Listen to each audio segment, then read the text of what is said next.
नमस्ते,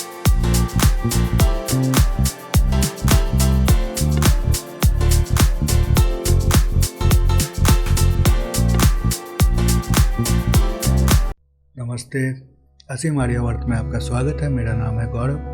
तो ये श्रृंखला का आखिरी वीडियो होगा जिसमें मैं बात करूंगा कि किस तरह से हमारे हिस्ट्री को, हमारे इतिहास को ट्विस्ट किया गया, खासकर यूरोपियंस द्वारा, क्योंकि यूरोपियंस ने ही पूरे विश्व पे अपना कब्जा जमाया था।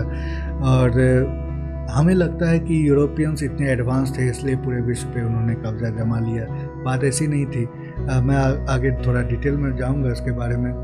आगे बढ़ने से पहले मैं आपसे रिक्वेस्ट करूंगा कि चैनल को सब्सक्राइब करें, वीडियो को लाइक करें, बेल आइकन को ज़रूर प्रेस कर दें ताकि जब भी मैं कोई नया वीडियो अपलोड करूं आपको नोटिफिकेशन मिलती रहे। तो बात ऐसी है कि बहुत सारे सिविलाइजेशन जो थे वो यूरोप से भी ज़्यादा एडवांस थे। खासकर भारतीय चाइनीज़ सिविलाइजेशन बहुत ज़्यादा एडवांस था। और आप देखें कि रोमन और ग्रीक सिविलाइजेशन के गिरने के बाद यूरोप का जो हाल हुआ था वो dark ages, medieval dark ages, ये पूरे विश्व में लोगों को लगता है कि मिडिएवल डार्क एजेस था, लेकिन ये mostly centred around the Europe था। क्योंकि इस्लामिक अगर कहे तो वो गोल्डन एज था उस समय, जहाँ पे यूरोप में जब डार्क एजेस चल रहे थे वहाँ पे फिर गरीबी थी, वहाँ भुखमरी थी, वो ब्लैक डेथ प्लेग का एक बहुत ही बड़ा पैंडेमिक वहाँ पे भी था। उसके बाद चर्च की ऑथोरिटी थी, एकदम क्रूअल थियोक्रेसी थी चर्च की। तो बहुत सारा चीज़ वहाँ पे फिर वहाँ पे युद्ध होते थे एक दूसरे में। जैसे इंग्लैंड और फ्रांस में कई हज़ार साल तक युद्ध हुए, हज़ारों साल तक युद्ध हुए। लगभग 800 साल या 1000 साल तक युद्ध हुए थे। तो उसके अलावा भी कई और देशों में युद्ध होते रहे हैं। तो इसीलिए वहाँ पे स्टेबिलिटी नहीं थी। अब लोगों को था कि वहाँ पे जब गरीबी थी तो लोगों को रिसोर्सेज चाहिए थे, इसीलिए वहाँ के जो राजा थे या वेटिकन थे, वेटिकन का अपना एक नज़रिया था।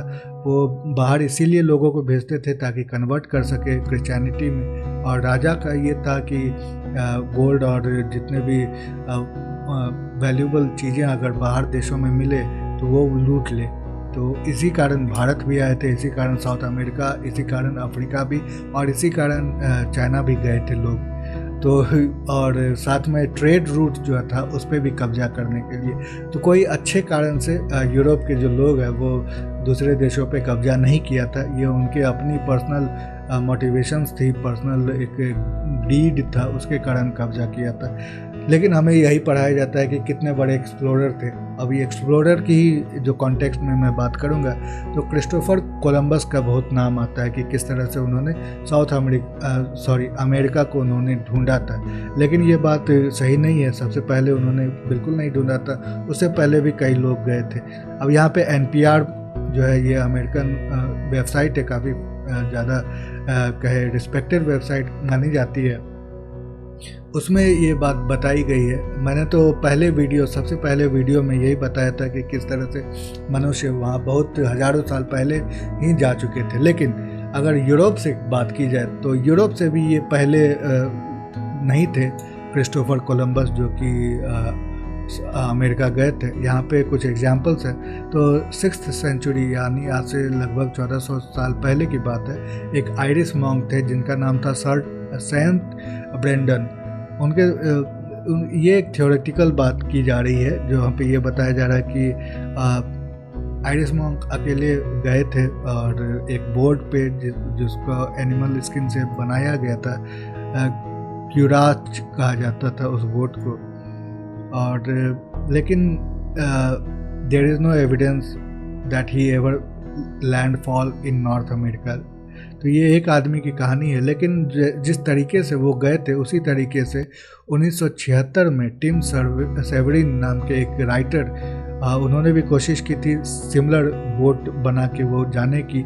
और वो मतलब पहुंच गए थे, कनाडा पहुंच गए। कनाडा मतलब अमेरिका ही, कॉन्टिनेंट की बात हो रही है, देश की बात नहीं हो रही। तो वो पहुंच गए थे। तो फिर भी ये उतनी ज़्यादा इसका एविडेंस नहीं है किसी तरह का। लेकिन इसका एविडेंस ज़रूर है। ये है 10th सेंचुरी की बात, मतलब 1000 साल पहले की बात है।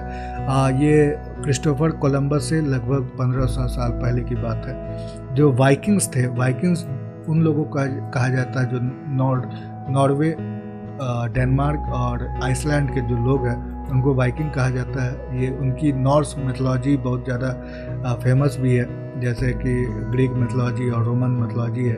तो नॉर्थ यूरोप में वाइकिंग के साथ नॉर्स मिथोलॉजी है।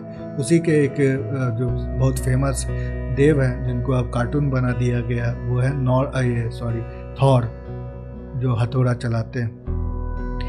वाइकिंग्स सबसे पहले नॉर्थ अमेरिका गए थे आज से 1000 साल पहले, और इनका लीफ एरिक्सन नाम का एक वाइकिंग एक्सप्लोरर था। वहाँ पे इसने विनलैंड नाम दिया था। विनलैंड नाम का एक एनिमेशन भी है जो कि कनाडा में एक प्रोविंस है, न्यू फाउंडलैंड, वहाँ पे है। तो ये कनाडा पहुँच चुका था। ये फिर एक 15 शताब्दी में चाइनीज के बारे में बात की गई, लेकिन ये बिल्कुल ही इसका कोई प्रमाण नहीं है। तो यही बात दिखाने वाली है कि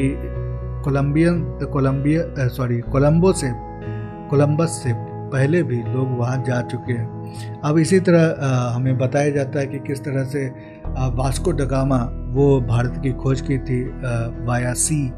उसके बारे में भी ये बता दें। ये देखें वास्को ड गामा का पूरा एक किस तरह से मार्ग था।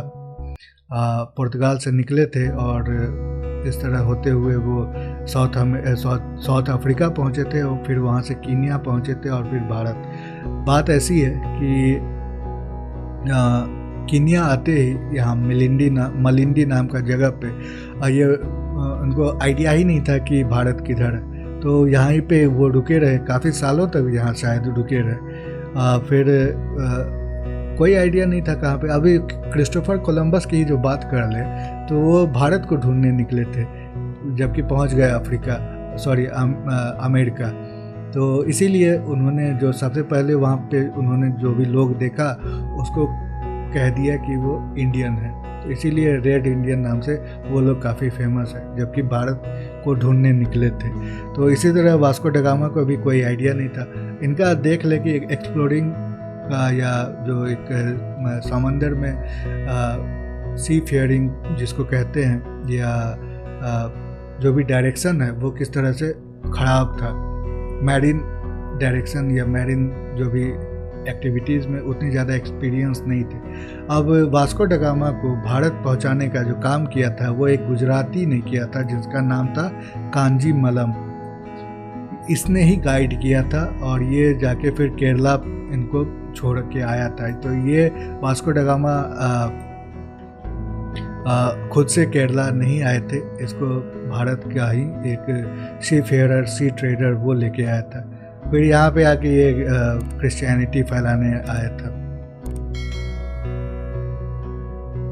और इसका इम्पैक्ट क्या रहेगा, जो हिस्ट्री में जो भी लिख दिया वही उसके मुताबिक ये कर दिया, उसी से impact text book, museum, history, क्योंकि पुर्तगीज़ ने उन पूरे हमारे भारतीय वेस्ट कोस्ट पे कब्जा जमाया था, तो उसी के मुताबिक। और उसके बाद भारतीय जो भी थे वो समझते थे कि यूरोपियन काफ़ी एडवांस है तो इनको भी बड़ा बना दिया है, लेकिन ऐसा कुछ नहीं था। एक और अकाउंट है इसके बारे में जिसमें ये बताया गया है कि एक अरब सी फेयरर था जिसका नाम था इब्न मजीद, ये ओमानी था।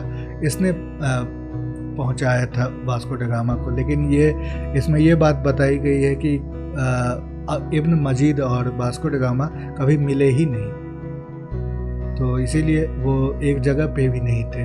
तो ये अकाउंट जो है वो गलत था। तो यही गुजराती जो थे उसी कारण ये। अब इससे क्या निकल के सामने आता है कि गुजरात या फिर केरला या भारतीय जो थे उनका ट्रेड हो रहा था अफ्रीका के साथ। जब अफ्रीका के साथ ट्रेड हो रहा था तो फिर साउथ अफ्रीका के साथ भी ट्रेड होता।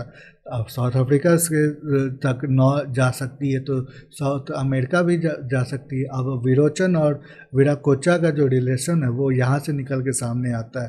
अब हमें आइडिया ही नहीं था, हमें कुछ बताया ही नहीं जाता तो हम क्या जाने। ऐसा था कि भारतीय जो नौसेना थी वो एक समय में बहुत ही ज़्यादा पावरफुल नौसेना थी।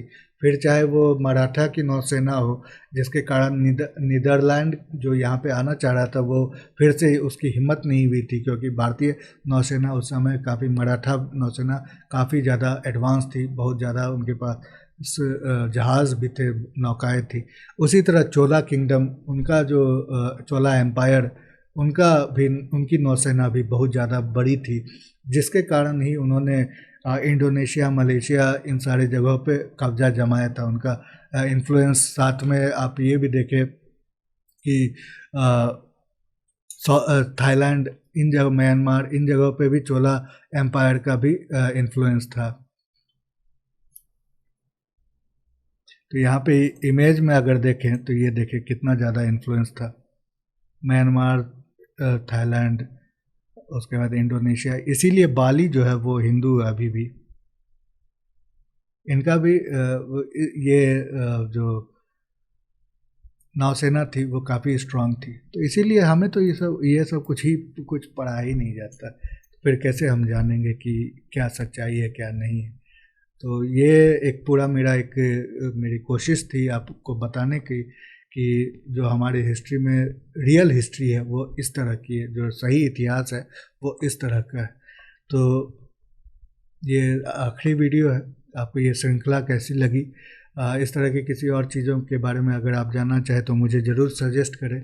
और भी अगर इस तरह की कहानियाँ होंगी तो मैं आपके सामने ज़रूर लाऊंगा। और भी बहुत सारी कहानियाँ हैं, उसके बारे में मैं रिसर्च करके आपके सामने ज़रूर लाऊंगा।